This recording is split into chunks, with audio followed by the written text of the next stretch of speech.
You're listening to an Airwave Media Podcast. Get ready with me for day 5 of my Pilates challenge and then a casual work from home day. I really want to be comfy today, so I'm going to go with my new Steady State set from Lululemon. I went for the matching hoodie and sweats. I love layering them over workout clothes, especially for early morning classes. The fabric, I believe it's called Superloft, is so soft on the outside and fleecy on the inside. Obsessed. Anyway, that's the vibe for today. See you next time. Shop the new Steady State Superloft now at lululemon.com. When you want your spring break to feel like... and your kids' pool day to feel like...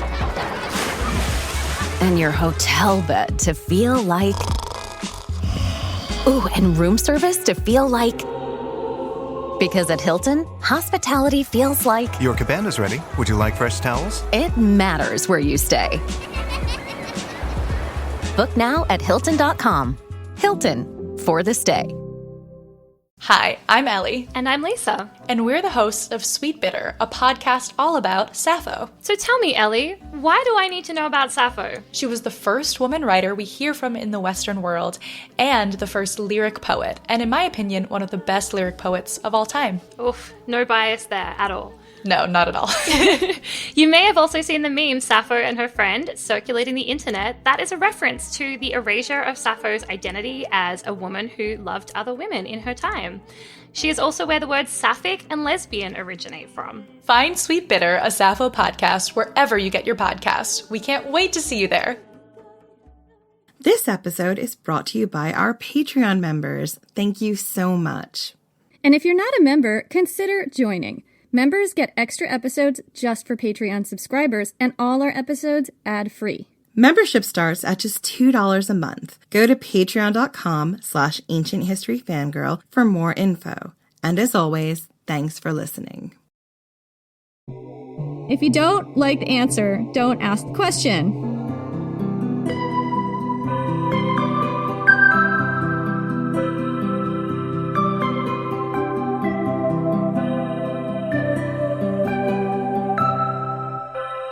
Sing in me, muse, and through me tell the story of those women, skilled in all the ways of contending with the forests, with the oceans, with the stars and the secrets of gods and men. Sing in me of the wanderers who traveled the length and breadth of Alba and Era, of ancient Gaul, welcomed at every hearth, who built castles in their minds that contained whole worlds of memory. Sing in me of the women who knew the songs and stories, the names of every mountain and the reason behind them, the tales of the heroes who shaped the land in the times before, who lived and died at the point of the sword, and the dangerous tales, the ones of the she-people who lived beneath the fairy mounds. Sing in me of the music that leaped from their fingers on a cold, blustery night, when the wind howled outside fierce enough to rip soul from body. And the fire crackled inside, warm and welcoming to friend and foe alike.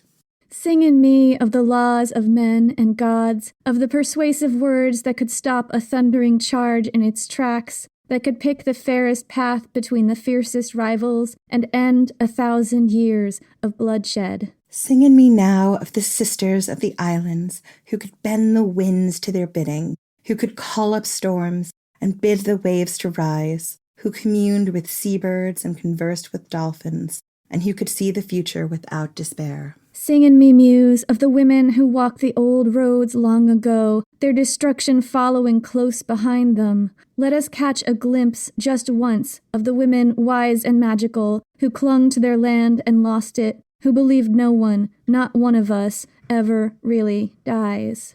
I'm Jenny Williamson. And I'm Jen McMenemy. And this is Ancient History Fangirl. So in our last episode on the Druids' last stand at Anglesey, we alluded to the fact that there were female Druids as well as male ones. You remember that, Jen? Oh, you know I do. Yeah, but if the picture of male Druids in the archaeology and written record is spotty, the picture of female Druids is spottier still. It's almost non-existent outside of a few mysterious mentions in the ancient sources. But we could just not let this go. We had to track down these female Druids of the ancient world, these pre-Roman Celtic magical women. So we decided to delve into it a little more and determine whether female druids actually existed in ancient Celtic culture or whether this was just a myth. Jen, were there female druids? Were there really? Yes. Okay, well that's it. We'll just pack it up and go home. Packing it up. Yes is the answer. It's a short episode. The evidence isn't huge, but what evidence we can find points to a yes. We're going to look at 4 branches of evidence today. Celtic culture, and whether it was conducive to female druids, Greek and Roman writings, archaeology, and my favorite subject, mythology. You're going to like the mythology section, Jen. I have a feeling you're going to be really excited. So first, let's take a look at Celtic culture. In looking at Celtic culture, what I wanted to ask was, given how the ancient Celts saw women and treated women, was it conceivable that they would have honored women and looked up to them as druids? Was there room for female druids in Celtic culture? It's such a subjective and difficult question to answer, not least because it's difficult to talk about Celtic culture in broad strokes, especially when discussing the time of the Druids. Much of what we know is very fragmentary, or it's from much later sources like Brehon Law, which dates from around the 7th and 8th centuries AD in Ireland. Or our evidence and information comes from outsider Greek and Roman sources who may not have had a perfect understanding of the cultures they were writing about.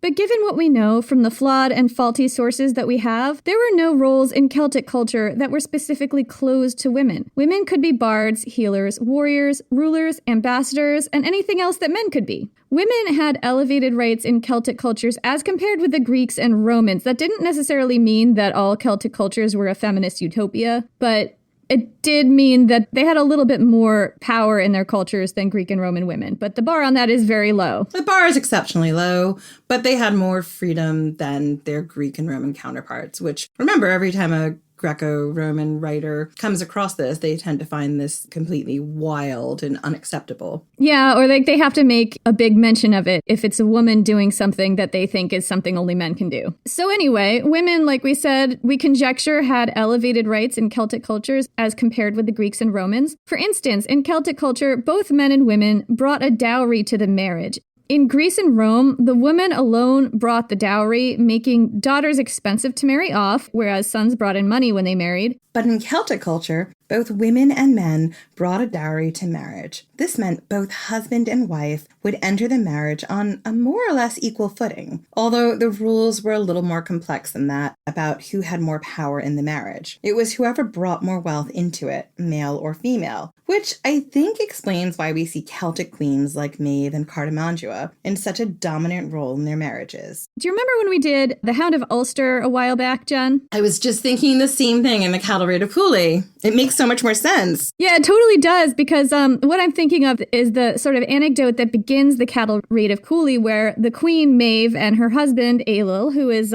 much younger guy who used to be her side piece, and then she ditched her husband to marry him. He's her boy toy. He was her boy toy, and then she broke up with her husband to marry him. But anyway, so Maeve and Ailill in the beginning of the Cattle Raid of Cooley were arguing about who had brought more wealth into the marriage, and they started to get so intensely competitive about it that they brought out everything in their households, down to the wash bins and buckets and mops and things to compare who had brought more wealth in. And you can look at that from a modern lens and just think, wow, these people, both of them are just very materialistic and very competitive, and this is a lot. But really what they're arguing about is who has the stronger footing and the dominant position in the marriage. So you can kind of see why it was important to them to establish that. Sure. And when you're looking at a king and queen, you're looking at, from Maeve's point of view, she's the queen and he's her consort. But if bringing the wealth into the marriage gives you more power, he would be the king and she would be the consort. So there's a lot on the line when you dig into really what they're talking about here. It's is she still the power and the queen in her own country, where she's elevated this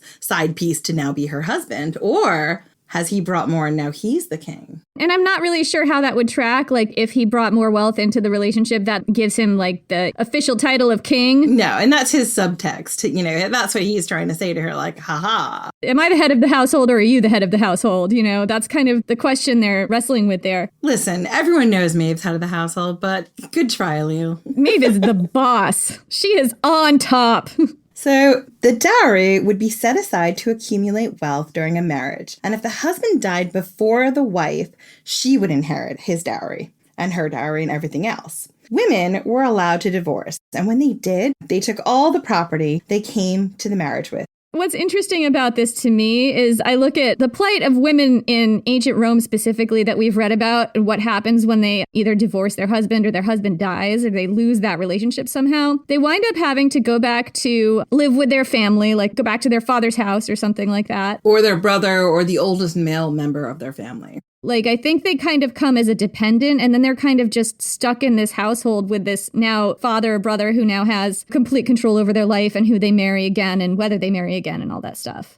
If it's death, then probably their father or their brother or whoever, uncle, I think they inherit the property and the riches as well as the women coming back into the family. Right. So their money basically goes to that head of household that they're going to live with. So they don't have anything. It's the father or brother's wealth now. I think. I could be wrong on that. I didn't do a deep dive, but this is just what my memory is telling me. But if that's the case, these women now have a lot more status and ability to make their own choices if they either divorce their husband or their husband dies, because now they have money that's theirs that they can use to set up their own household. So they don't have to be dependent on a male relative. Yes. And unlike Greco-Roman marriage, this money is supposed to be set aside. Whatever they bring into the marriage isn't supposed to be spent or used. It's supposed to be kind of like put aside in the corner so that if the marriage doesn't work out, everyone walks away. And if your husband dies, you've got something to see you through until either you find another husband or whatever. It's really interesting. Yeah, I mean, it just gives women a lot more control and agency in their lives, the fact that they can legally hang on to this money themselves. So Druids in general, male and female Druids, whatever gender, played lots of different roles in Celtic society. They were judges, scientists, astronomers, bards, historians, and religious leaders. They were also negotiators. Druids were exempt from military service, but there are stories in the ancient sources about how Druids had the power to stop a war mid-battle. Diodorus says, quote, "When two armies approach each other in battle with swords drawn and spears thrust forward, these men step forth between them and cause them to cease, as though having cast a spell over certain kinds of wild beasts. In this way, even among the wildest barbarians, does passion give place before wisdom, and Ares stands in awe of the Muses."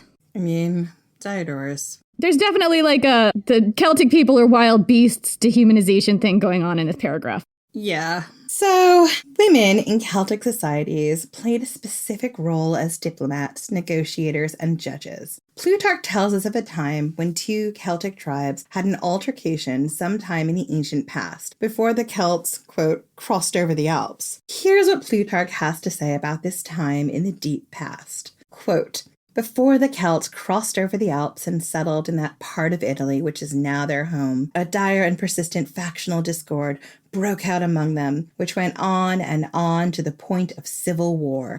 The women, however, put themselves between the armed forces, and taking up the controversies, arbitrated and decided them with such irreproachable fairness that a wondrous friendship of all towards all was brought about between both states and families. As a result of this, they continue to consult with the women in regard to war and peace, and to decide through them any disputed matters in their relations with their allies." Yeah, and Plutarch goes on to describe how Celtic tribes in Spain arbitrated their disputes with Hannibal, who lived in Spain with his father before crossing over the Alps, because of the women's historic place as arbitrators and mediators in that Celtic culture. Quote, "At all events, in their treaty with Hannibal, they wrote the provisions that if the Celts complained against the Carthaginians, that would be Hannibal and his people, the governors and generals of the Carthaginians in Spain should be the judges. And if the Carthaginians complained against the Celts, the judges should be the Celtic women." So it was kind of, according to this story, codified into law that the Celtic women had to be arbitrators of any disputes that the Carthaginians brought against their people. So the Roman writers here don't explicitly come out and say that the women in these roles were Druids, but is it so much of a stretch to connect the dots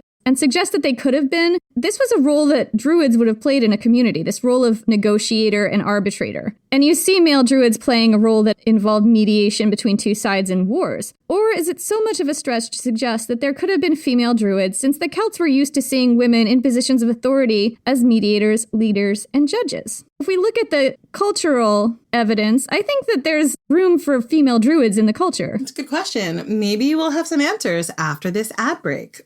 So we're just going to move on to look at what the Greek and Roman writers had to say in a little bit more detail. But before that, we're going to have an ad break, which you may or may not hear. So we're just going to pause. Everyone pause. This would be a great time to refill your cups if you're drinking along with us. Jen's going to get a drink, and now we're going to have some ads.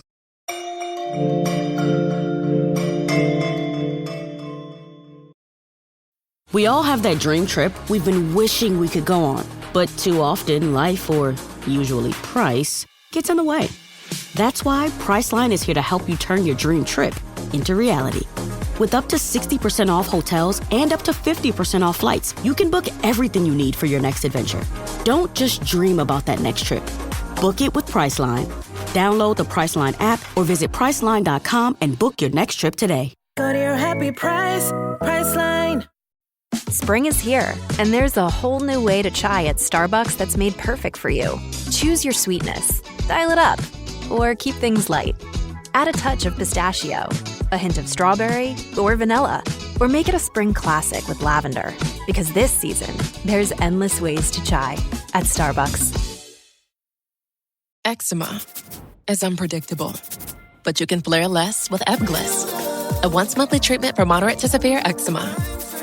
After an initial 4-month or longer dosing phase, about 4 in 10 people taking Ebglyss achieved itch relief and clear or almost clear skin at 16 weeks. And most of those people maintain skin that's still more clear at 1 year with monthly dosing. Ebglyss, lebrikizumab LBKZ, a 250 milligram per 2 milliliter injection, is a prescription medicine used to treat adults and children 12 years of age and older who weigh at least 88 pounds or 40 kilograms with moderate to severe eczema, also called atopic dermatitis, that is not well controlled with prescription therapies used on the skin or topicals, or who cannot use topical therapies. Ebglyss can be used with or without topical corticosteroids. Don't use if you're allergic to Ebglyss. Allergic reactions can occur that can be severe. Eye problems can occur. Tell your doctor if you have new or worsening eye problems. You should not receive a live vaccine when treated with Ebglyss. Before starting Ebglyss, tell your doctor if you have a parasitic infection. Ask your doctor about Ebglyss and visit ebglyss.lilly.com or call 1-800-LILY-RX or 1-800-545-5979. And we're back. So let's get back to female druids. Let's talk about what they might have looked like in the Roman and Greek writings. So the Roman writers did talk about female druids explicitly. Sort of, in some translations. In some translations, the women in question aren't explicitly called druids. They might have other titles or be referred to as priestesses or seers, but seem to be from Celtic cultures and occupy roles that look druidic. And in a few rare cases, the women are called druids specifically. Here are some examples. Yeah, so tracking down female druids in the ancient sources can sometimes be complicated, which is why there are all these caveats. So, ding, ding, there's a ring at the doorbell, Jen. Who could it be? It's Pomponius Mela, and he's got a cheese bikini for us. Oh man, he's got his cheese Speedo on, he's got a stack of pizzas, and he's got just the quote we need for the podcast every single time. Give it to me, Pomponius Mela. Oh my god, now it's a porn. Well, we're going to cut that out anyway. Oh, so says you. So Pomponius Mela, he was a Roman geographer writing around AD 43, and he describes a very special group of Celtic priestesses called the Galazenae. The Galazenae.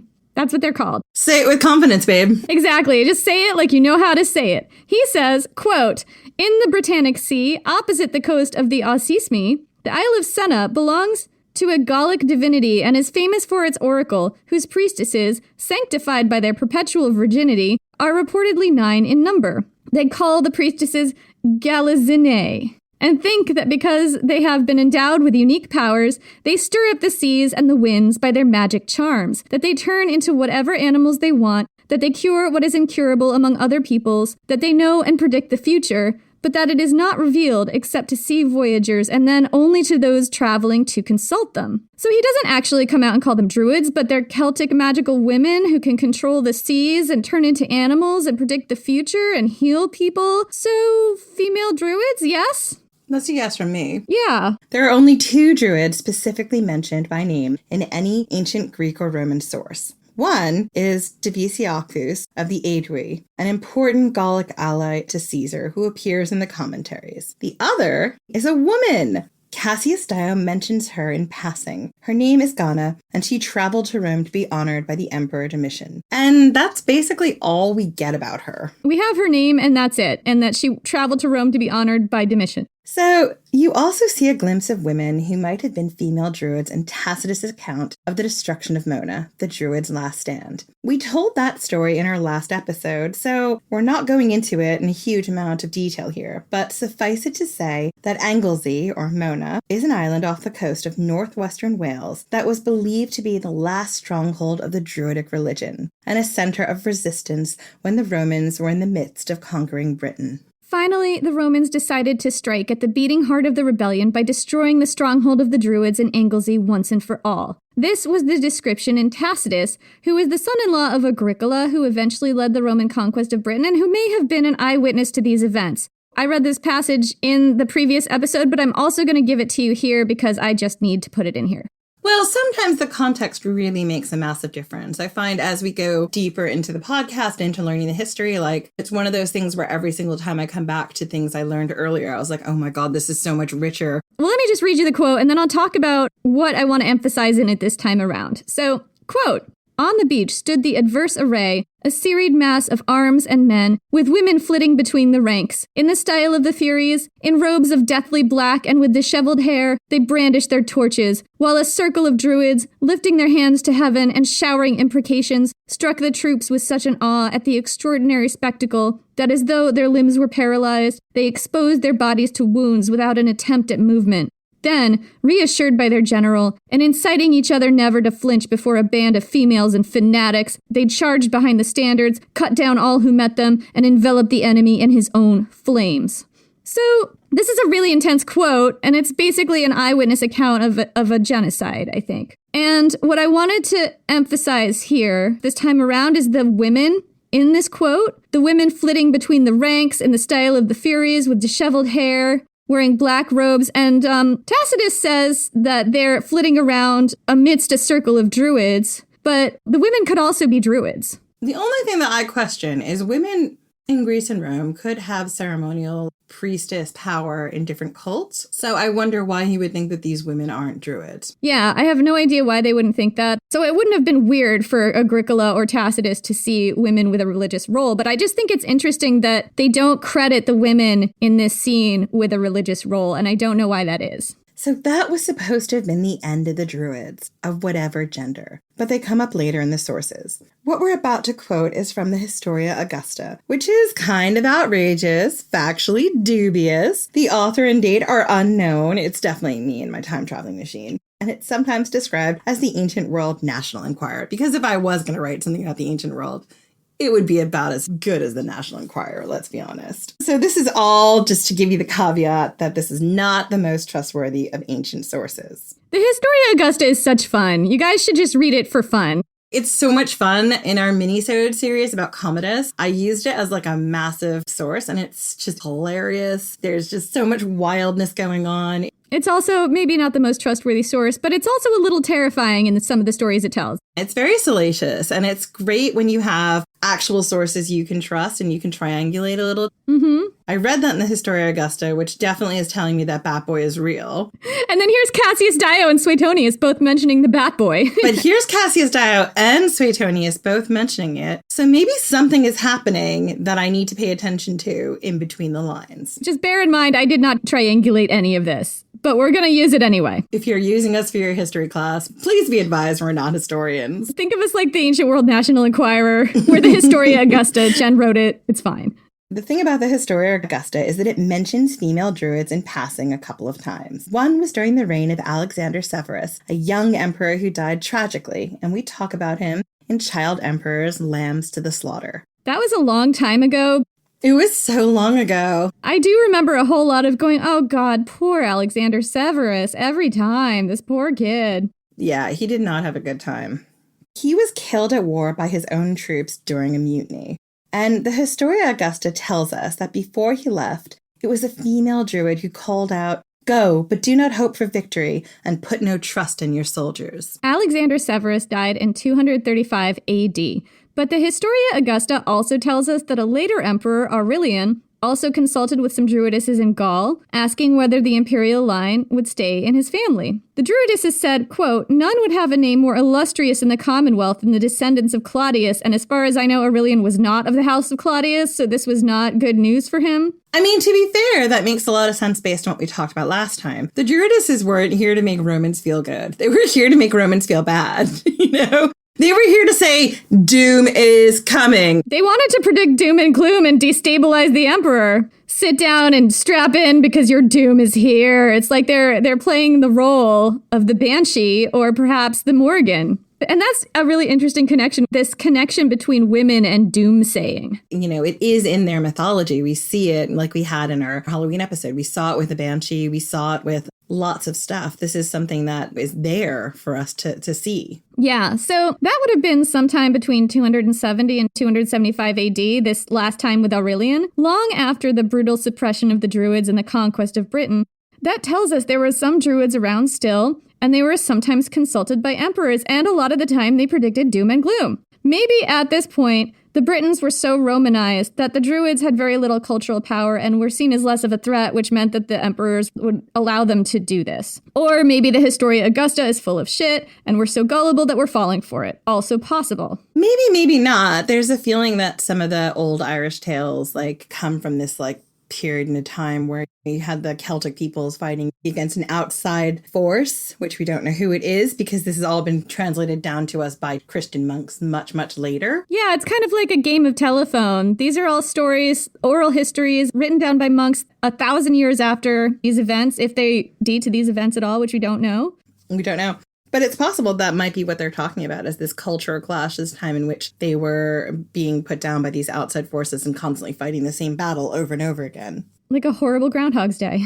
So that's the latest we hear of any sort of contemporary-ish mentions of female druids in the ancient Greek and Roman sources that I know of. But what does the archaeology tell us? Well, not a lot, unfortunately. There are challenges to interpreting the evidence in Celtic archaeology. We mentioned in our last episode on the Druids' Last Stand that there are no archaeological artifacts or sites that can be definitively linked to the Druids.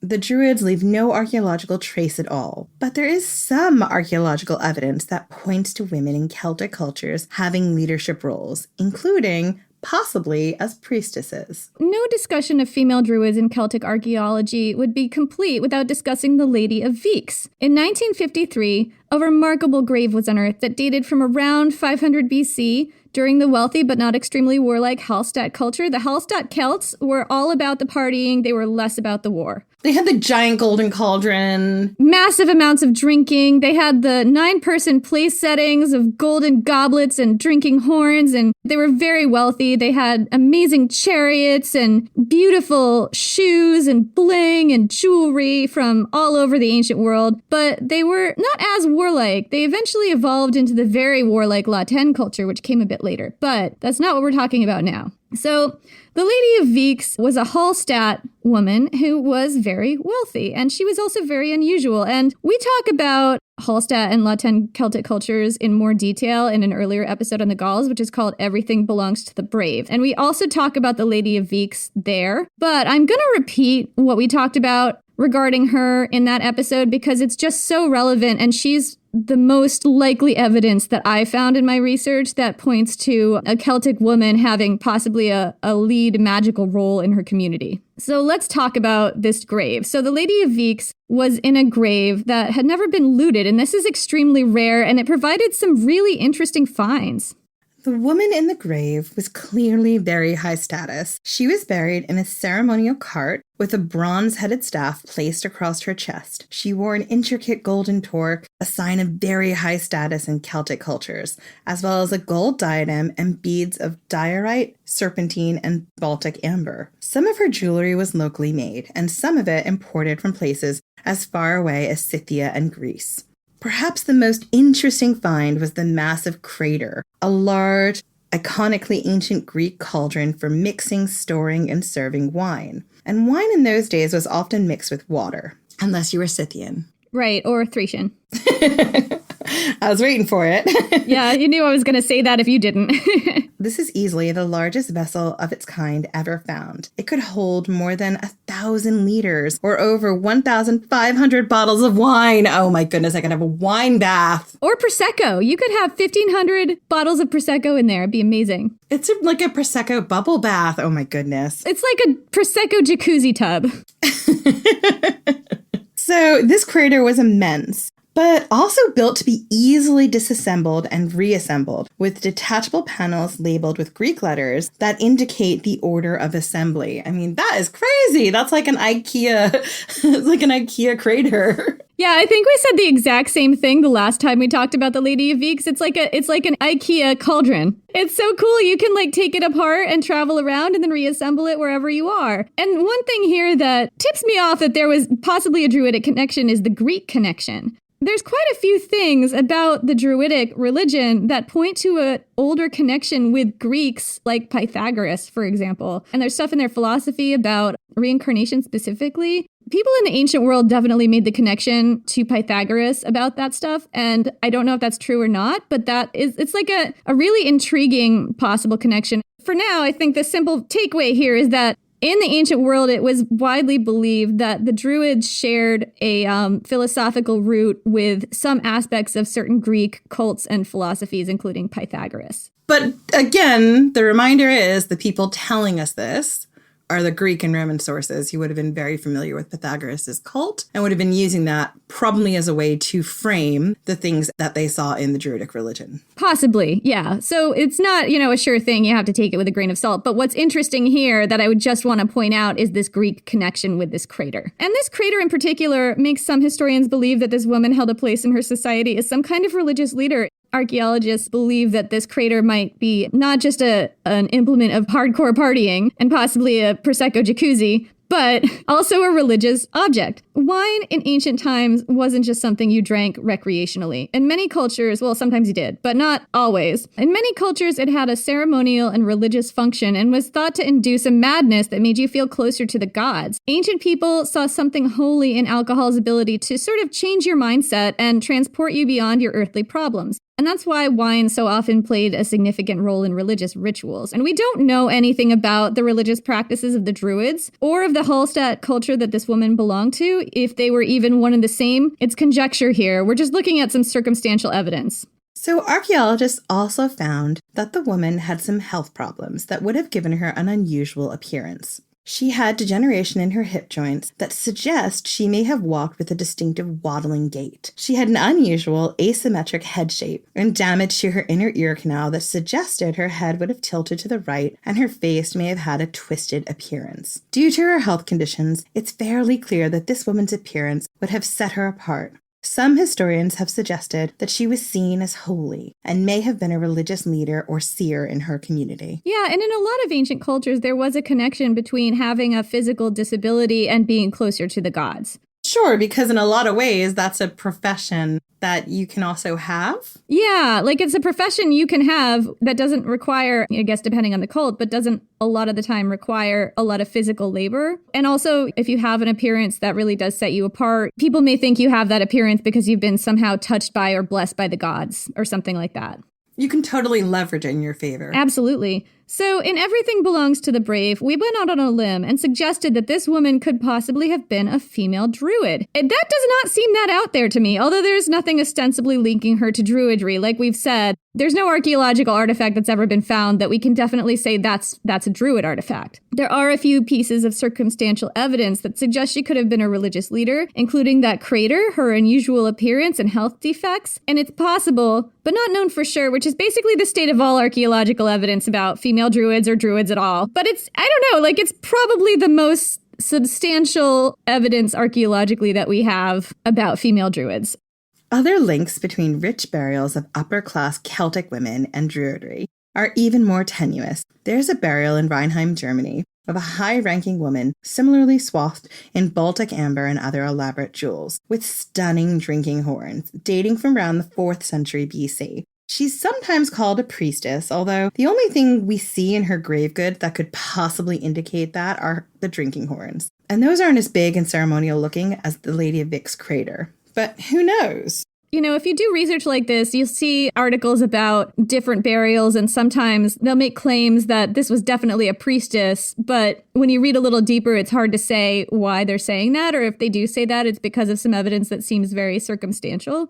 Yeah, and there's also the fallacy of our own brains that wants to see connections and patterns that aren't necessarily there. I make that mistake all the time when we're looking at ancient history. I'm like, but that looks like this. And it's like, well, maybe, but also maybe you're just seeing that because you've just spent 6 months researching Thracians or Dionysus, you know? Yeah, there's definitely a thing about how our lens is influenced by what we know. And that doesn't mean necessarily that we're right when we see some kind of a similarity. So there's a large mound burial in Hunneberg, Germany, of a high-ranking woman with all the Hallstatt bling, torques, beads, lavish fibulae, and other jewelry that dates from around the 600s BC. She was about 30 years old when she died, and she was buried with a 3-year-old girl. Some historians believe she may have had a religious role in her community because of the petrified sea urchins and ammonites, which was a kind of prehistoric shellfish found in the tomb. These were believed to have religious significance in this culture, but she may also have been a warrior because armor and horse bits and gear were found in her tomb as well. So we don't know. It's also worth mentioning that some Druids did know how to fight because they would fight each other for the role of the high Druid or the, lead Druid. So she could have been both. So the word Druid is often thrown around somewhat sensationally in the news. For instance, there's an account of a woman from the Hebrides in Scotland who lived sometime between 55 BC and 400 AD. The dates are fuzzy on this one. That's a lot of dates to be fuzzy on. It's a really big window. She has a really interesting face, which was reconstructed by a graduate student in 2019. She didn't have any teeth when she died. She was in her 60s, and she looks really distinctive and wise and weathered, like an ancient female druid. The headlines all call her a Scottish druid woman, but there's nothing about her that we saw that specifically indicates she had any kind of religious role in her community. Her skull had been dug up and exhibited by a gentleman scholar in the 1830s, along with 5 other anonymous ancient skulls, under the label, quote, Druids of the Hebrides, in the Phrenological Society of Edinburgh. I mean, phrenology, don't get me started on the racist, terrible science of phrenology, which is not a science. Pseudoscience, really. Pseudoscience. Yes, it's absolutely a pseudoscience. Anyway, this label of Scottish Druid woman, as far as we know, is totally arbitrary. Yeah, so the evidence in the archaeological record is pretty scarce. There are quite a few powerful women buried in large mound graves, especially in Hallstatt culture, but it's difficult to say what roles they actually played in their tribes because we don't actually know that much about Celtic religious practices going that far back. So we don't know what items a priestess definitely would have had in her grave. But there are a few intriguing burials, like the Lady of Veeks, that hint at a prominent religious role for some women in ancient Celtic cultures. Which brings us to possibly Jen's favorite section of this episode, Celtic folklore. But before we get into it, Jen, we have to step outside the timeline and bring you a few messages from our sponsors.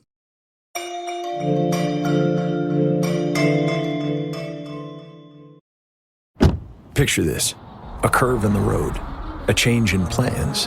Well, what do you say? With the all-new Audi Q3, the answer's always yes. Yes to adventure. Yes to escape. Yes to performance. Yes to comfort. Yes to right now. Because saying yes without hesitation, that's real luxury. The all-new Audi Q3, made for the yes life. This episode is brought to you by Nespresso. Introducing Virtuo Up, the latest in a long line of innovation from Nespresso. It's innovation you can touch, sense, and taste in every single cup. With a 3-second start, easy open lever, and dedicated brew over ice button, it's even easier to enjoy your coffee your way. Sip for yourself. Shop Virtuo Up exclusively at Nespresso.com. This episode is brought to you by Peloton. Welcome to your Peloton Pilates era. Trusted by over 2 million members, experienced instructors with true Pilates expertise, offering classes for every level. Choose from 10 to 45-minute sessions with little to no equipment. Anytime, anywhere. And with the cross-training swivel screen, you can move seamlessly from cardio to mat. Press Pilates. Small moves, big impact.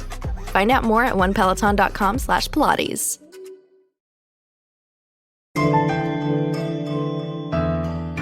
And we're back! Hopefully you got some messages from the 21st century, and now we're going back into the world of Celtic mythology and female druids. We're now moving on to Celtic folklore and talking about female druids in Celtic folklore. So, Celtic folklore is rife with magical women, including witches, women of the Tuatha Dé Danann. Tuatha Dé Danann? I have no idea, babe. This is an episode where we have to pronounce things in Welsh and Irish. And we apologize to all of our Welsh and Irish listeners for the stuff we get wrong. Please forgive us. We're trying our best. We do not speak any of these languages fluently, and we have trouble pronouncing things in English.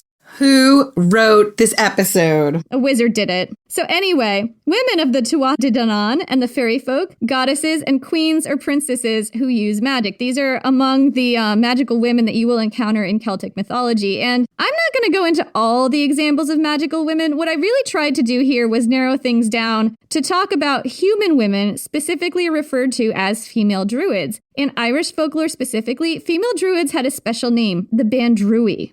Admittedly, the lines between female druids and Celtic mythology and other kinds of magical women do blur a lot, and you could make an argument that they're all really the same thing. Some of this may depend on how things were translated and whether the translator used the word druid or something like a priestess or sorceress. And I tried to rely on translations rather than fictional retellings to get these stories, as I thought that was a little bit more accurate. So that's why I picked some of these women to talk about here from Celtic mythology. So the first one I'm going to talk about is Fidelma. So Fidelma was a character in the Cattle Raid of Cooley, and we keep going back to the Cattle Raid of Cooley. This is a story we tell in the Hound of Ulster episode, and I've seen some retellings refer to her as a member of the Tuatha Dé Danann, or the fairy folk, but in Thomas Kinsellan's The Táin, which is a direct translation from the medieval Irish, not a retelling, not like sort of a poetic retelling where they reword it, she's referred to as a female poet, which, as everyone knows, is a bard, or a kind of druid.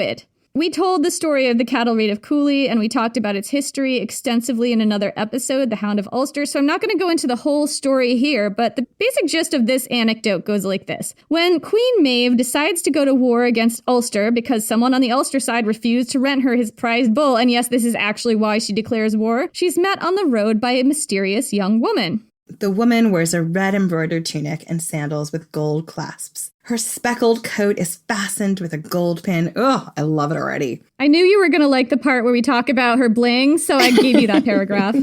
Her yellow hair is bound up in an elaborate updo, 2 tresses swept up on her head and a third hanging loose all the way to her calves. She stands in the road, directly in the path of Maeve's chariot. Maeve stops in front of her and demands to know who she is. The young woman says she is Fidelma, a woman poet, just back from learning the arts of poetry and prophecy in Alba, or Britain. I mean, that is definitely a Druidist giveaway there, because Britain was the center of Druid learning. Yeah. So Maeve asked her what she prophesies for her war. Fidelma predicts oceans of blood, mostly wrought by Cuchulainn, and just masses and masses of severed heads and gore. And Maeve, queen that she is, decides not to heed the warning and presses on with her war anyway. Look, Maeve says, if you don't have good news, I don't need to hear it. Yeah, essentially she just wanted her to throw her a softball, being like, I see you sitting on the throne, covered in gold and oak branches and laurels, and your praises being sung far and wide. And also the prize bull, she gets to rent the prize bull. Let's not forget what this war is about, Jen. She really needs to stud that bull out. That's right. So anyway, the next druid woman we're going to talk about is called Clachta. So this is kind of a more obscure one. Clachta means earth spear, and she is the daughter of a druid named Mag Roith. And it's said she traveled all over the world with her father in a craft called the Rochramach, or the Oared Wheel, learned the magical arts from him, and discovered standing stones in Italy, and that's probably a Christian invention, as druids in contemporary records were never associated with standing stones. I don't know. Clachta is a tragic heroine tied to a specific place, the Hill of Ward, which is close to Tara, an ancient ceremonial site in Ireland that's chock full of archaeological sites from the Neolithic to the Iron Age, and is said to be the crowning place of the High Kings of Ireland. And also, it was one of the places where they had those big bonfires at Samhain, which we talked about 2 episodes ago. So Clachta comes up in 2 places in Irish lore. The Lore of Women, a sort of encyclopedia of women in ancient Irish myth, and the Lore of Places, a guide to the stories behind various place names. Both of these manuscripts date from around the 10th or 11th centuries AD. Clachta's name is associated with this place, the Hill of Ward, which may have been the site of Samhain festivals in pre-Christian times. Part of Samhain celebrations include the lighting of a huge bonfire and sometimes a fire wheel. And recent excavations on the hill have found evidence of large bonfires dating all the way back to 500 AD. Her story in both texts is a little muddled, and I haven't been able to find a translation I could read, so I'm reading secondhand source descriptions, and her story has been at least somewhat Christianized. Her father, Magroith, was associated with the biblical Simon Magus, a magician in the Bible who had a confrontation with Peter before converting to Christianity. So there's definitely a Christian gloss on this. There's some stuff about Clocta killing a martyr. There's some stuff about Simon Magus raping her, which is freaking terrible. But it's said that she gave birth to triplets on the Hill of Ward, each one from a different father, and that she died in childbirth.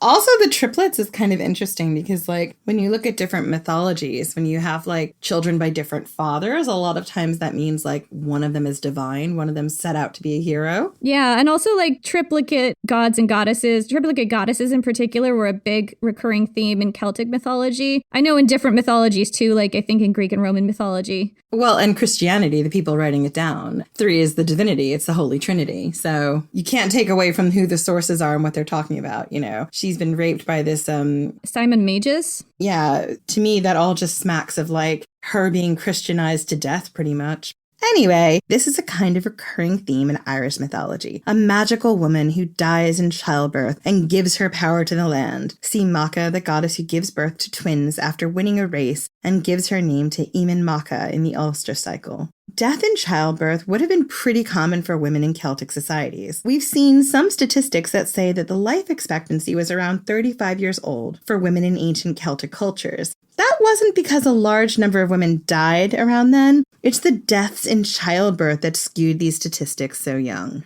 So this story, Clocta's story in particular, reminds me of this documentary I saw. I just have to talk about documentaries, Jen. About a grave excavated in the town of Baldock in 1989. This town has a really ancient history that goes as far back as the Roman invasion. I think it's in the UK. And the grave dates from around 70 AD, so from right around the time the Romans were invading and subduing Britain. So the person in the grave was a woman. She was around 40 years old, and she was not the only person in there. The tiny skeleton of a newborn baby had also been placed in the grave near her right shoulder. This suggests that the woman and baby died in childbirth. But in the process of excavating, archaeologists found the bones of a second baby amidst the woman's hip bones. The position of this one basically proved she died in childbirth because the skeleton was still in the birth canal, facing the wrong way, so feet first. This is known as a breech birth and was often the cause of deaths in childbirth before modern times. But that isn't all the archaeologists found. There was a third baby skeleton behind that one, still in the womb.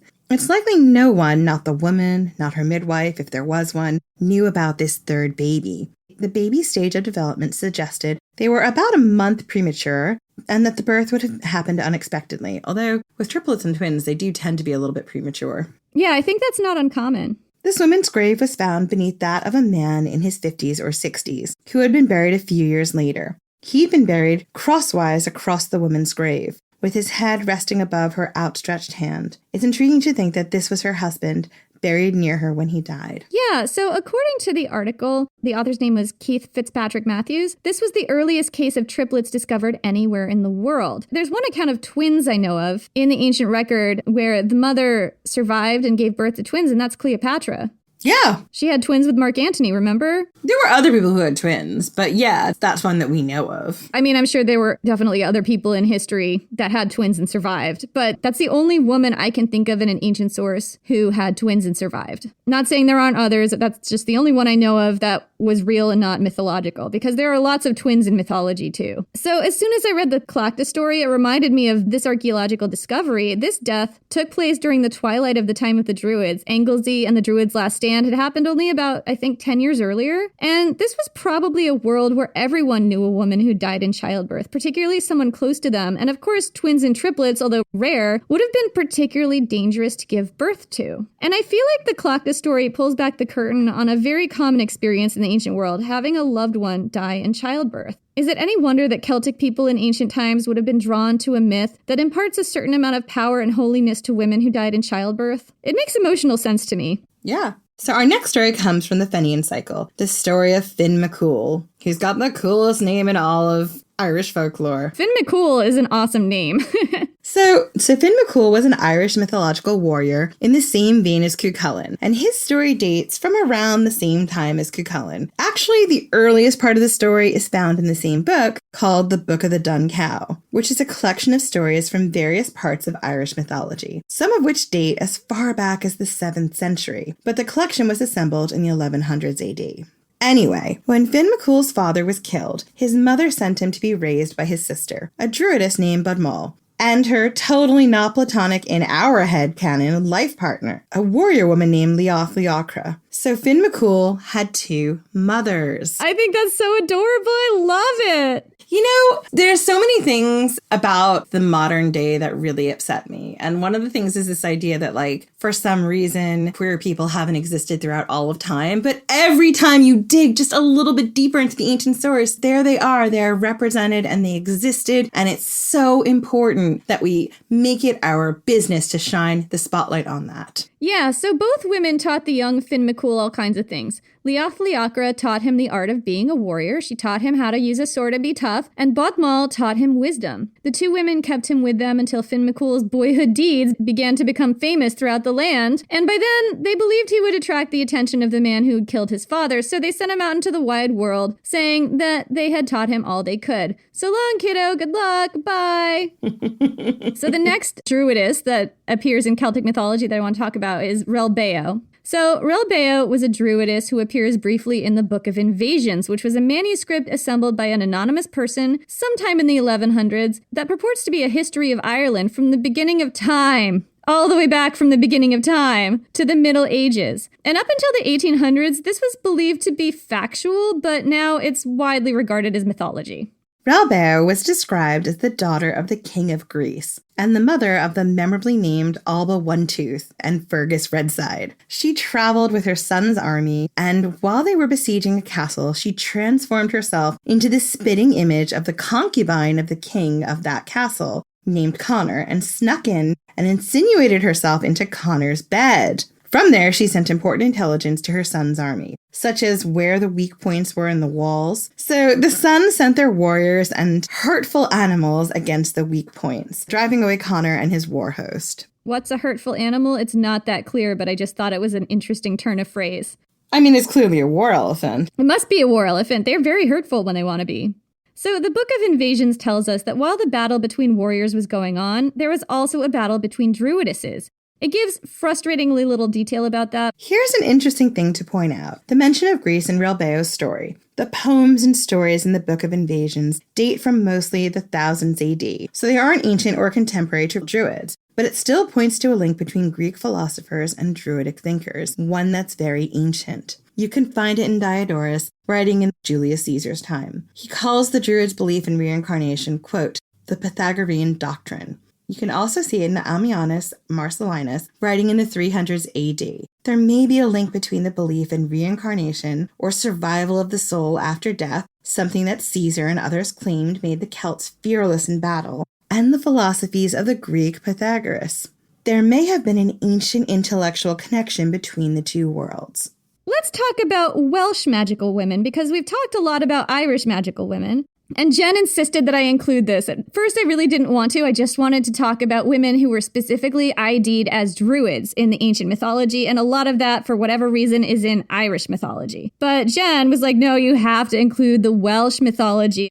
You do, because it's so fascinating. And how can we talk about Anglesey and where the Druids had their last stand, which was in northern Wales, and not include Welsh mythology? So I wound up doing a little bit of a deep dive into Welsh magical women who are not referred to as Druids, and I think there's a really strong case for including them anyway, and I'm going to talk about that. So I'm not really sure why it is that most of the magical women specifically named as Druids occur in Irish mythology.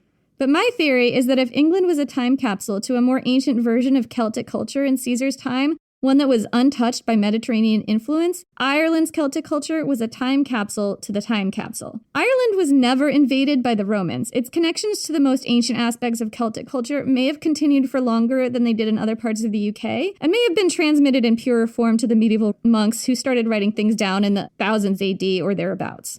That's one theory, and of course there are other ancient elements of pre-Roman Celtic lore that crop up in more recent Welsh folklore.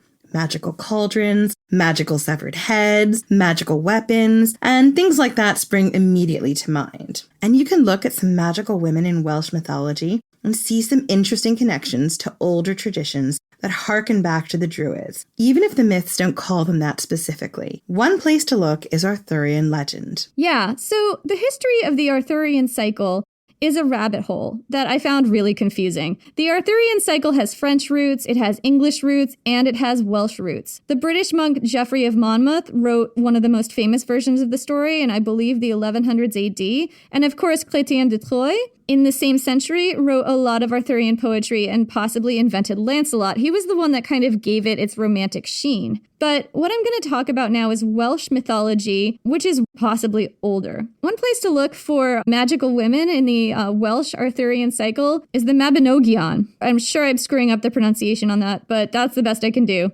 So the Mabinogion, which I'm probably butchering, is an ancient prose cycle of mythology from Wales, and it may date from around the 1100s or the 1300s. We're not really sure. The dates are fuzzy, but it was definitely written down by monks from older oral stories. The Mabinogion includes tales of King Arthur and his court that vary significantly from the more well-known stories.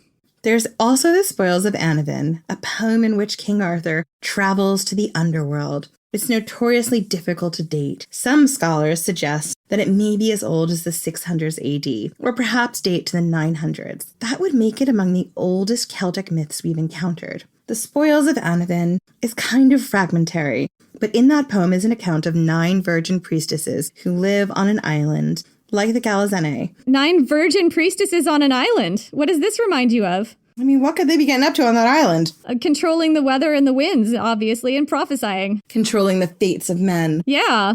So in this story, the priestesses guard a magical cauldron and can breathe fire. King Arthur steals the cauldron because he's a dick. Because he's a total dick. Yeah, it doesn't belong to him, but he's just going to take it anyway. 9 virgin priestesses or sorceresses crop up in other places associated with the most ancient versions of Arthurian legend that appear in Welsh mythology. In the Mabinogion, they show up in the story of Purdor, son of Efrog, which is part of the 3 Romances chapter of the cycle. In that story, a young man named Peridor, a knight of King Arthur's court, goes out to face foes and have adventures. In the course of the story, it's discovered that his greatest enemies are the 9 witches of Caerloe, which means the Castle of Glow, or the Shining Fortress in English. The 9 witches are black-clad, dreaded warriors and sorceresses who terrorize the land around them. Peridor stays with the witches and trains with them, acquiring their powers, and then eventually, he and Arthur's warband kill them all because, once again, this is a story of someone in Arthur's court being a dick. So there's also some backstory about how the witches killed his cousin, and there's this really creepy and haunting scene where he's shown a severed head in like a sack or a box or something, and he's not supposed to ask about it or talk about it because of some, I think, a geisa put on him or some prohibition where he's not allowed to ask about things. And then he finds out later that that's his cousin's severed head and that the witches killed him. I guess that would give him a reason to want to kill these women. Sure, but he wasn't supposed to know that or ask that. Listen, if you don't like the answer, don't ask the question. We did this earlier with Maeve. Come on. Right. So the 9 witches also appear in Pogger, a fragmentary Welsh poem from the 1100s in which the knight Sir Kay of King Arthur's court also kills the 9 witches on a mountain peak. He also kills some lions on the island of Anglesey because, shocker, he's a dick from Arthur's court. Are you sensing a theme? I am, and to be fair, we're being super hard on the stories of King Arthur's court. I love the Arthurian legends, but when you drill down a little bit into them, there is a lot of dickery going on. That doesn't mean I don't love them. Listen, I love a lot of things in which people are dicks. But there are, in these particular myths, when we look for these 9 witches, these sort of Galazene of Welsh myth, we're coming up on a lot of people in King Arthur's court killing them. Yeah, and the problem I have with that is the Christian lens that you're seeing, and you see it throughout the Arthurian legends, which is everything pagan sort of has to be decimated by King Arthur's court when it's being written down by the Christians, because King Arthur's a Christian king who is uniting the ancient world through Christianity. So that's why I get a bit difficult on it. So the 9 witches also appear in Geoffrey Monmouth's Life of Merlin from 1150 as 9 magical sisters who tend to King Arthur's wounds on the Isle of Avalon. Again, they're associated with a magical island. So there's a really fascinating theory that these stories of knights of King Arthur slaying various magical women, especially these 9 sisters, are the last remaining echo of an ancient genocide, where a conquering force, one source suggests Christians from the 5th and 6th centuries AD, wiped out an older, potentially more female-dominated culture seen as magical and mysterious. So I got this theory from, and I apologize to this author if I mispronounce her name, but Dira B. Mahoney's The Grail, a Casebook. But I think if you're going to go back to the 5th or 6th centuries, you could just as easily trace this back to the time of the Roman conquest, maybe 500 years earlier, when Roman forces wiped out the last resistance of the Druids. And these descriptions of the wild virgin hags that keep coming up in Celtic mythology of these 9 priestesses remind me a little bit of the wild-haired Druid women that we saw making the last stand at Anglesey, and they also remind me of the 9 priestesses of the Galizene. So remember, these stories are much younger than the Roman conquest, usually about 1,000 years younger, and they were written down by Christian monks, so we're seeing them through a Christian lens. We have no idea how much the monks changed the story to suit their own worldview, but I'm going to put my tinfoil hat on here. It's fascinating and heartbreaking to think that these stories are the last traces, almost unrecognizable, of an ancient trauma. The story about the Roman conquest, where the last remnants of this ancient magical culture were represented as female druids. This suggests a role for female druids in this ancient, unremembered time that was even more significant than the way it's depicted in Mediterranean writings. So how convincing is this evidence from the mythology that there were real druidesses in the time of the Druids? I mean, there are definitely druidesses in Celtic mythology specifically, but these stories, like we said, were written down mostly in the 1000s. Some have parts that are as old as maybe the 7th or 8th centuries AD, but nothing goes back all the way to the time of Druids if they would have really existed back in the Iron Age up until the time of the Roman conquest of Gaul and then Britain. On the other hand, it's likely these stories were all based on oral storytelling traditions that are considerably older than the written versions, but it's impossible to say how old. It's hard to say how much the written version would resemble an oral tale from centuries before, if it does at all. Chasing down real female druids, the Bandrui, the Galizene, and others, is kind of like chasing down female gladiators. The evidence is scant, and much of it can be interpreted many different ways. But sometimes you discover something very telling. The rare but concrete mentions of female druids in Greek and Roman writing. The grave of a high-status woman who seemed to hold a special place in her community. Stories of magical women that carry a grain of truth, even through centuries of distortion. I think with the accumulation of evidence, we're going to go out on a limb, even further than we've gone out already, and say that female druids were real. They existed. They were leaders in their communities, and they stood with their brothers, the druids, to fight for their people and way of life. Long may they be honored and remembered. So that's it for this week. Join us in 2 weeks, and in the meantime, catch up with us on social at Ancient Hist Fan on Twitter and at Ancient History Fangirl on Instagram and Facebook. And check out our Patreon. Starting at just $2 a month, although we definitely appreciate it if you give more, you can get all of our episodes ad-free, and you can also get exclusive extra episodes for Patreon subscribers. All of our ad-free episodes are not up yet, but we're in the process of uploading everything, and hopefully they will all be up there soon, and then you can listen to everything ad-free. So thank you so much for joining us, and we will see you in 2 weeks. Thank you.